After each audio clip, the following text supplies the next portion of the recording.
Do you smell corn dogs, Rebel Nation? I sure do. Coming up, Billy Sherman is live from Swayze Field to tell us what the Ole Miss baseball team plans to do against LSU. Good evening, and thank you for tuning in to NewsWatch Ole Miss. I'm Grace McClanahan. And I'm Annie Mapp.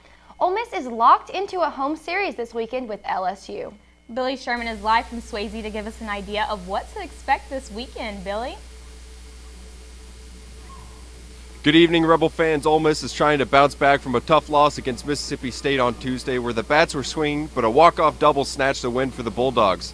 Ole Miss takes on LSU this weekend, and the Tigers sit in the middle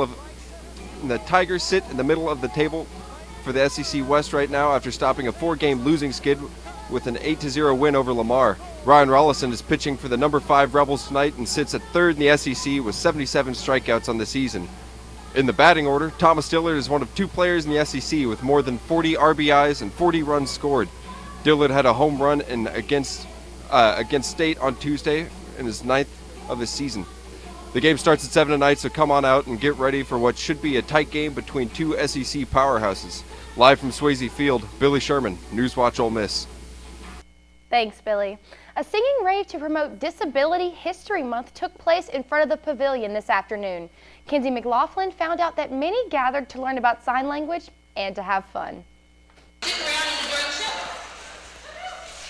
Crowds of people gathered outside of the pavilion at Ole Miss to enjoy Ole Miss Handband's performance of The Greatest Show featuring the UM Gospel Choir. Much hard work went into the makings of this performance. Senior Malia Grant says the preparation for this event was long, but worth it.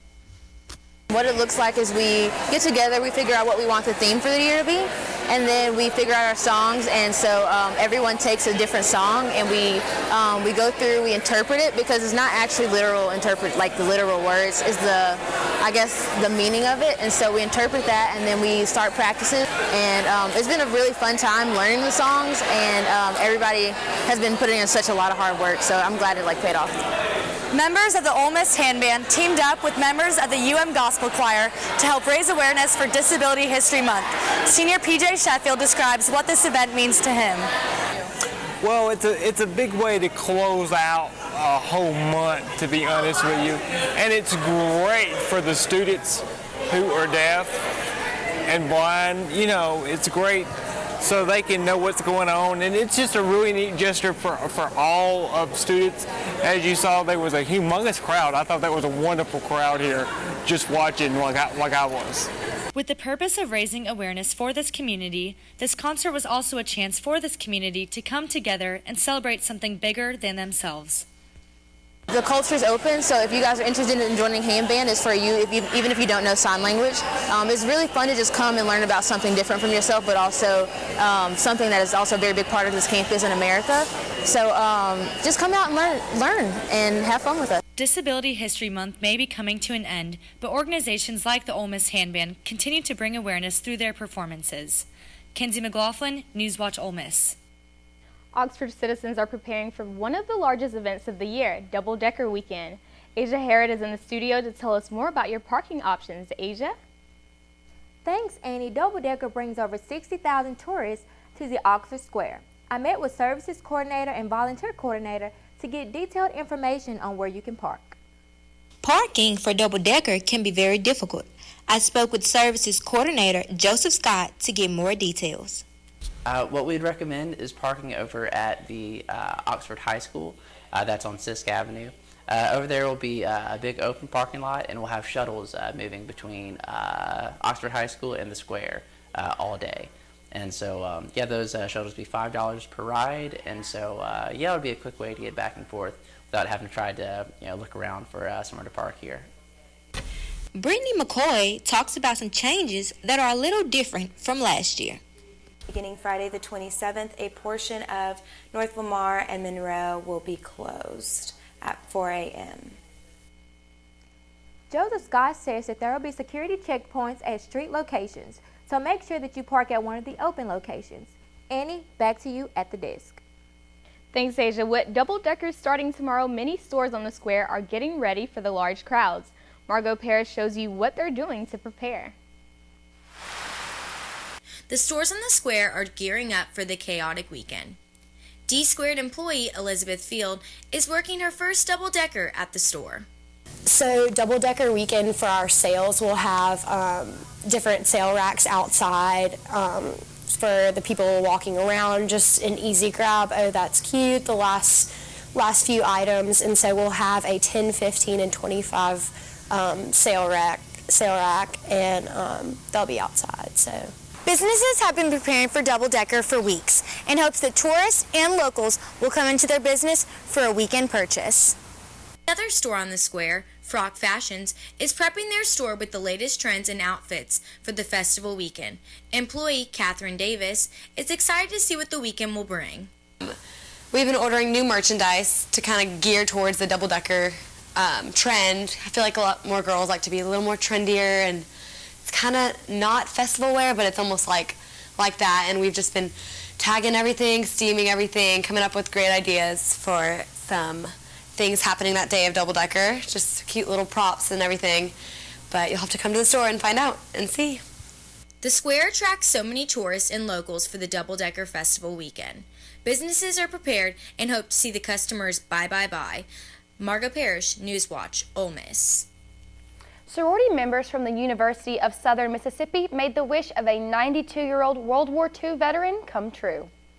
FIMU Sisters hosted a dance for Paul Saunier, who just wanted one more chance to dance with a pretty woman. He got that and more when the sorority sisters showed up to fill his dance card. Even though he is bedridden with a broken foot, it was a day Saunier won't soon forget. Saunier's family said they loved the sisters visiting because it shows respect for veterans. Controversial moments played out on Capitol Hill today as Homeland Security Secretary Kirstjen Nielsen testified before the House Homeland Affairs Committee. At the budget oversight hearing, Democrat Benny Thompson sharply criticized Nielsen. Thompson accused her of slighting committee Democrats by not working with them or even meeting with them before the hearing, as she had with Republicans. Your recent statements on Homeland Security matters have been less than encouraging. Based on your press release this week, you would think the most important Homeland Security problem facing the nation is a handful of Central Americans moving through Mexico. Better to distract the American people from the real issues facing the department and perhaps from the president's own problems too. Nielsen also faced criticism and tough questions on issues involving immigration and the border wall with Mexico.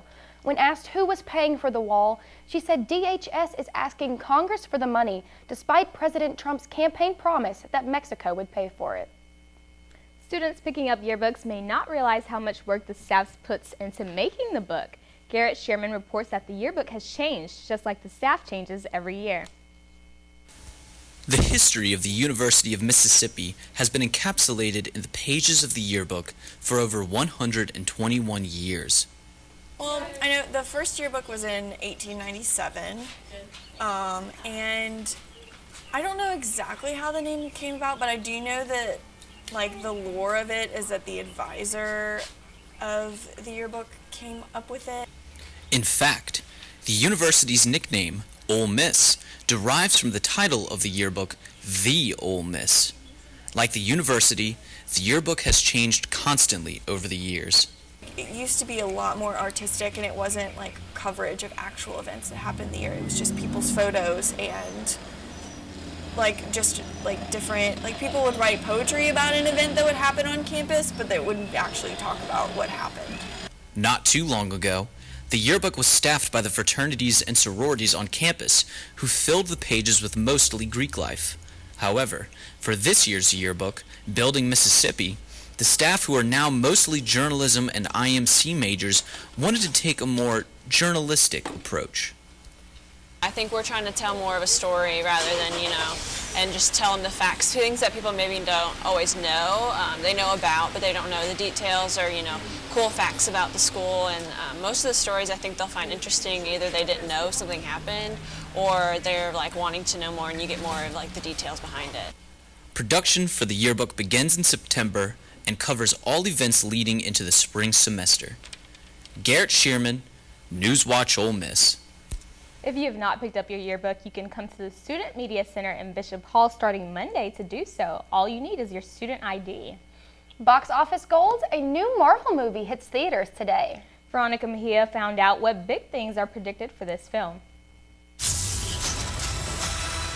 Avengers: Infinity War hits theaters today. It is looking more and more like a box office blockbuster, as the movie only took 6 hours to break the record for advanced ticket sales for superhero movies. Yes, even topping Marvel's latest movie, Black Panther.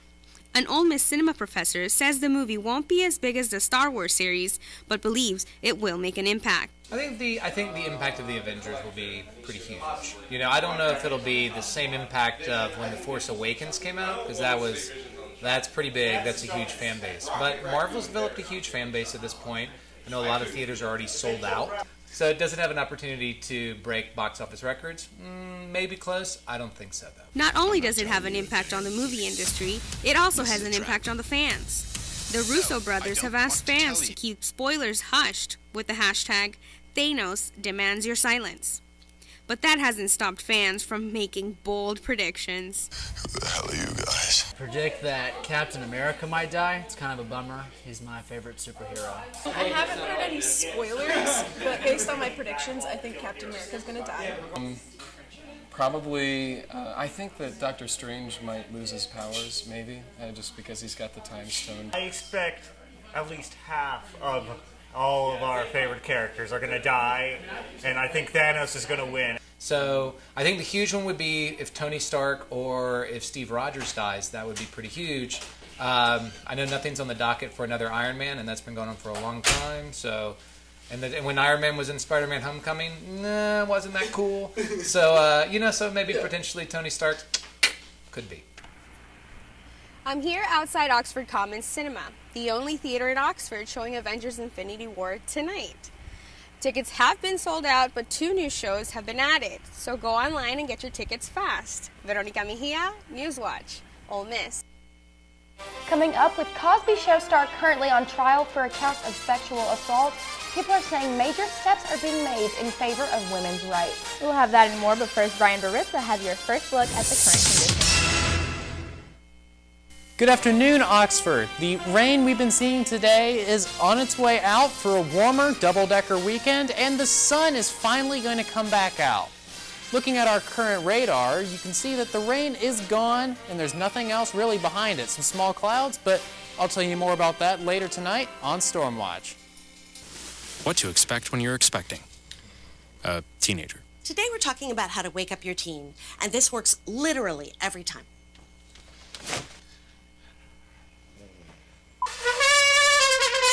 Good kisses. Good kisses. You heard how loud I heard. It wasn't you. It was the... Is that bacon? You don't have to know it all to be a perfect parent. Thousands of teens in foster care will love you just the same. There's a shelter pet who wants to meet you. Meet one today. Visit theshelterpetproject.org. Adopt. Yes, you've got prediabetes. But with more exercise and a change in diet, it can be reversed. I've tried exercising. It just makes me hungry for bacon. I love bacon, too. And who really likes to exercise? Not me. Me neither. Nobody. So we're good? What? Oh, you still have prediabetes. Big time.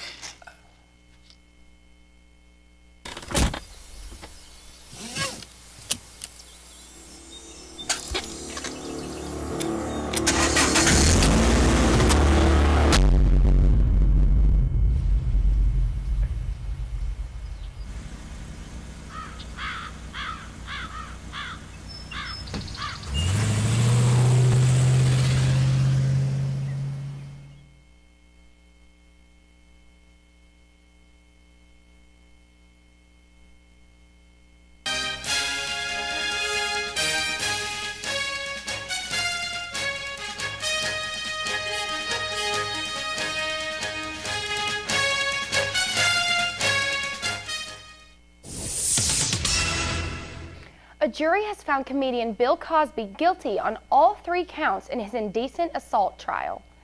He was found guilty of drugging and sexually assaulting Andrea Constan in a Philadelphia suburb in 2004. Cosby's defense team argued their interaction was consensual. After the verdict, District Attorney Kevin Steele asked the judge for Cosby's bail to be revoked, saying he was a flight risk since he had a private plane. That's when Cosby yelled at Steele, saying he didn't own a private plane and used profanity. The judge warned the 80-year-old comedian not to leave his Pennsylvania home and that he would need to wear a GPS tracking device. Cosby could face up to 30 years in prison. White House doctor and Rear Admiral Ronnie Jackson today withdrew as nominee for Secretary of Veterans Affairs. Rear Admiral Ronnie Jackson withdrawing from consideration as President Trump's nominee to lead the Department of Veterans Affairs due to allegations of abusive behavior, loosely handled prescription pain medications, and being intoxicated on the job, even wrecking a government vehicle while drunk. While still unsubstantiated, these allegations surfaced in a document released by Democrats on the Senate Veterans Affairs Committee after conversations with nearly 24 of Jackson's current and former colleagues. There are 23 people who serve this country in uniform. Some still are some are active duty, some are veterans. They have spoken out. The stories are corroborated over and over again. In a statement, Dr. Ronnie Jackson responded to those allegations, saying, "If they had any merit, I would not have been selected, promoted, and entrusted to serve in such a sensitive and important role as physician to 3 presidents over the past 12 years. He said he was motivated to withdraw because the allegations have become a distraction for the White House. He would have done a great job. He's got tremendous heart. Any idea who you might... These are all false accusations that were made. These are false. They're trying to destroy a man. By the way, I did say welcome to Washington, welcome to the swamp, welcome to the world of politics. President Trump announced his intention to nominate Jackson in March to replace the previous secretary, David Shulkin. President Trump told reporters this afternoon that he believes Jackson is a hell of a man and that he was treated unfairly. The State Department has a new leader. The Senate approved Mike Pompeo's nomination as the next Secretary of State earlier this afternoon. The yeas are 57. The nays are 42. The nomination is confirmed. Under the previous order, the motion to reconsider is considered made and laid upon the table, and the President will be immediately notified of the Senate's action. The former CIA director is now the nation's top diplomat. He takes the position at a time when several high-stake negotiations are underway around the globe. Pompeo is traveling to Brussels for the NATO Foreign Ministerial tomorrow. It will be his first official trip as Secretary of State. Pompeo will then travel to the Middle East. There he will meet with Saudi, Israeli, and Jordanian leaders to discuss critical regional and bilateral issues. The clouds and rain sure made today a drag, but will the sun show up for double-decker this weekend? I hope so, Grace, and Brian Barista will let us know in his extended forecast coming up next on Stormwatch.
Fancy pants peanut butter? A big screen television? You haven't even bought a sofa yet. A motorcycle? When your father finds out, he's gonna flip his shoes with 2 buckles? What do you even need 2 buckles for? Mr. Big Shot, buying whiskey shots for everybody in the bar. From the looks of it, I'd say nobody even remembers. Feed the pig.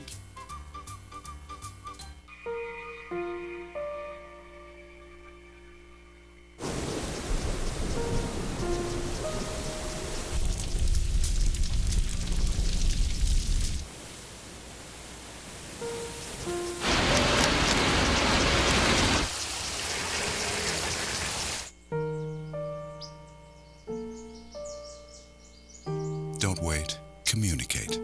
Make your emergency plan. today.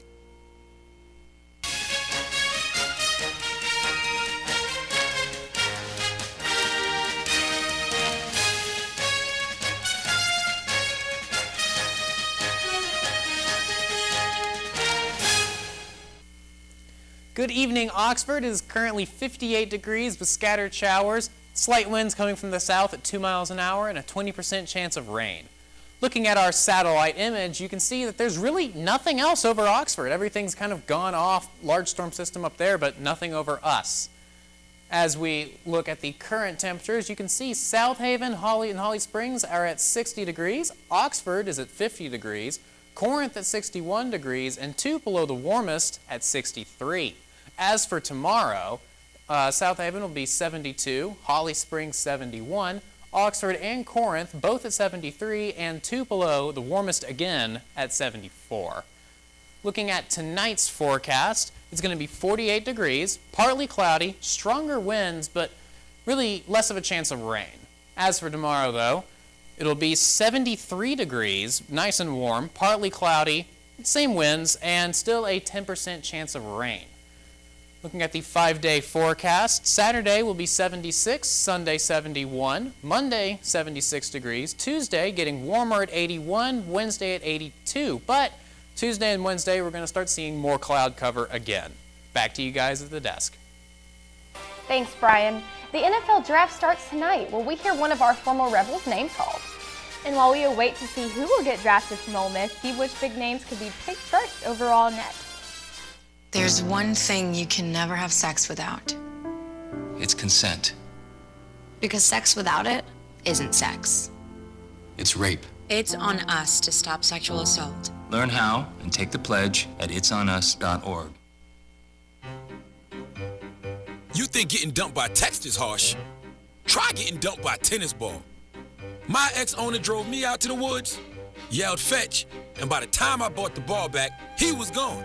Yeah, I was pissed. But the folks at the shelter helped me let go of my anger. I learned coping skills, like taking it to the hole. Boom! Now I'm ready to fetch again. But how about I throw and you run and get it?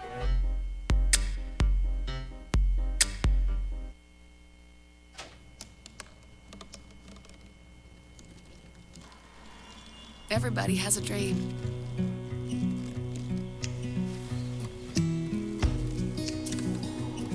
Mine was to see the ocean.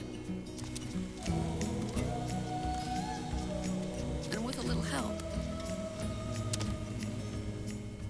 I made it.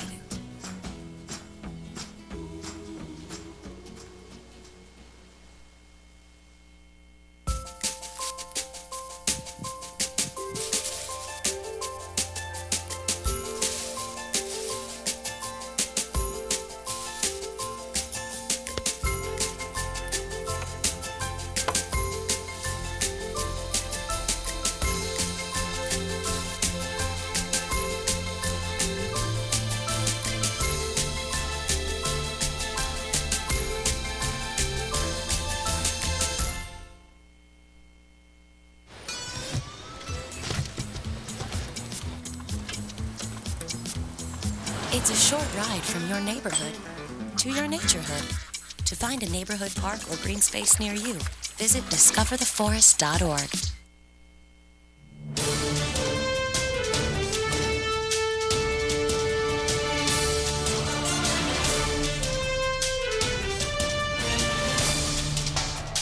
What is going on, Rebel fans? I'm Jason Price, and welcome to Sports Watch. We have some breaking news. Former Ole Miss quarterback Shea Patterson will be granted full eligibility to play for the Michigan Wolverines for the 2018 season. Now, this is a developing story, and we will give you more details as they come out. It's going to be an exciting yet nerve-wracking weekend for 4 former Rebel football players as they will wait to hear their name called in the NFL draft. The draft starts tonight, and running back Jordan Wilkins is expected to go in the 7th round or as a free agent. Former defensive end Marquise Haynes is expected to be drafted as a stand-up outside linebacker and will probably go in the 4th or 5th round. The most sought-after Rebel is defensive end Breland Speaks. ESPN draft analyst Mel Kiper says Speaks is the most underrated defensive player in the draft and expects him to go in the 2nd or 3rd round. And finally, offensive lineman Rod Taylor is expected to be a 7th rounder or free agent.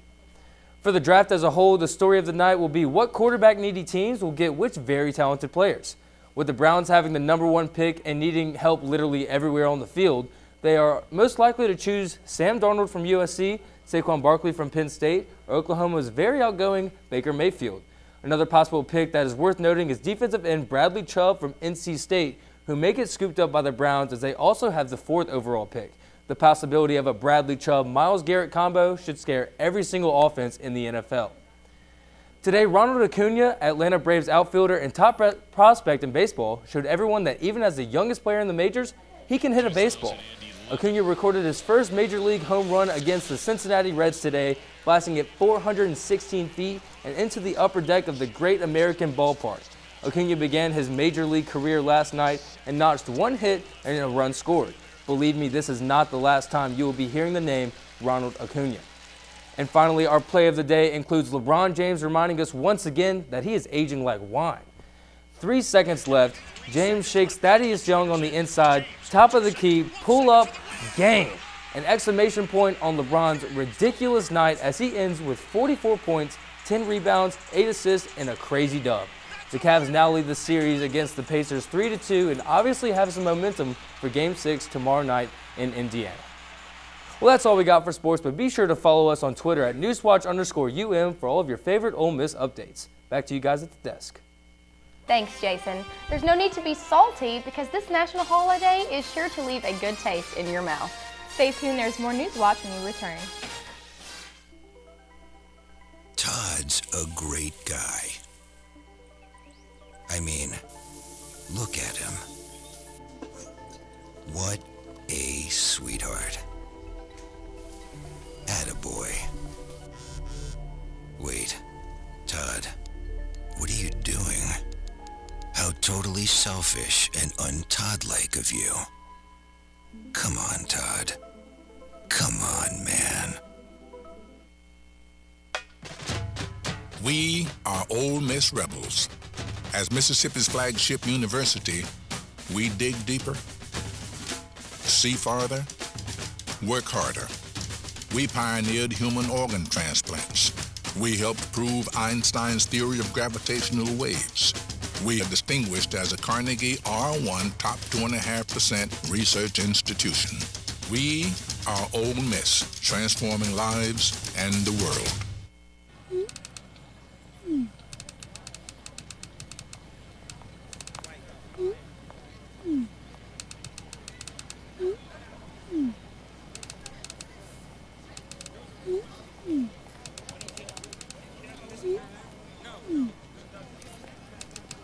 Don't ignore the subtext. It's on us to intervene in sexual assault. Because we can. Take the pledge at itsonus.org. There's a shelter pet who wants to meet you. Meet one today. Visit theshelterpetproject.org. Adopt.